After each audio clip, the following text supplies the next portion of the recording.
Well, our next guest is a major supporter of perpetual futures. Anthony Scaramucci is a founder and managing partner at Skybridge Capital. Anthony, great to see you. Can we? We clap him in. Wow. Yeah. I'm so happy to be here. It's great to have you back here on the desk. You used to sit here for the entire show and be a trader. Yes, I even brought my mom to this set. Exactly. Remember that day with Oliver Stone? And yes, Wall Street too. Good fun. Perpetual futures. Why are you a proponent?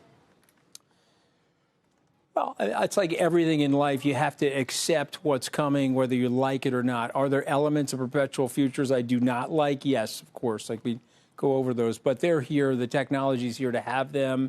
We're using them in the cryptocurrency markets for at least a decade, and people are going to use them. And so I feel that we should get them in place, and we should regulate them propitiously as opposed to debate whether or not they're going to happen. And so that's the sort of realist side of my personality. Is it a product that Skybridge employs?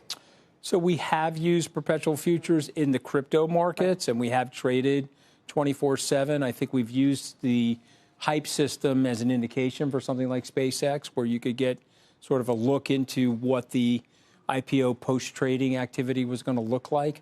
But we haven't used it on the stock and bond side yet with any material. I mean, just haven't done it yet. Let's go to Bitcoin, because you've been an enthusiast. You've been right for a long time. And you've seen moves like this in Bitcoin before, from peak to trough. But what's different, in my opinion, is the bullseye on MicroStrategy strategies back in the terms of their holdings and their average price. Where do you sort of start to get concerned when you can see the predatory nature of the market start to kick in? Well, I mean, listen, I'm concerned. I've been humbled by life, and I've been humbled by markets. A lot has happened to me since the last time I showed up on this desk. So I say this with great humility, that Bitcoin has gone through, in my lifetime as an investor with Bitcoin, 4-year cycles. And so what's going on right now is very consistent with the 4-year cycle and just hitting more or less a few months after the halving cycle. So we'll have another halving guy roughly in April of 2028. But prior to that, about 9 months prior to that, you'll start to see the recovery in Bitcoin. So I think Bitcoin starts a rally late in the fourth quarter of 2026 into early 2027. And this has been a shallow cycle for Bitcoin. Bitcoin usually goes down between 60 and 70% from its high. It's down roughly 50. There's a lot of traditionalists that say, wow, there's more to go here on Bitcoin. But I think we've been buffered by the institutional buying at the ETF level and the broader retail buying of Bitcoin at the ETF level. So you know, is Michael in trouble? He's definitely not in trouble. He has a fortress balance sheet. You have to really understand the mechanisms of the balance sheet to understand that Bitcoin can go a lot lower, and he's virtually not in trouble. He also bought back some of these converts recently, which takes that piece of it off the table. That was something that he was probably a little bit worried about.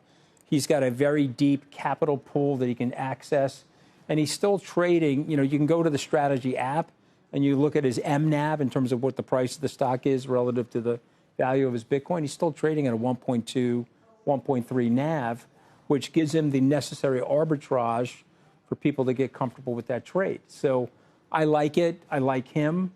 I think he's going to be right. And we're at the point in the cycle where the RSI is at an all-time low for Bitcoin. The apathy is there. No one cares about it anymore. If you look at Google searches, they're way, way down. You and I have been doing this a long time, guys. It's my 38th year as an investor. When you have RSI where it is, apathy where it is, and it's a thin market. Remember, Bitcoin is only the size now of Micron Technology. Just look at the overall market capitalization of Bitcoin, and a tiny bit of demand for Bitcoin moves the price. That happened this week, 61 to 65. It got to 67. It backed off. So I still like it. I own a lot of it. So I am talking my book. I just want to make sure I'm very clear with everybody on that. But I think it's right there where you would expect it to be in the 4-year cycle.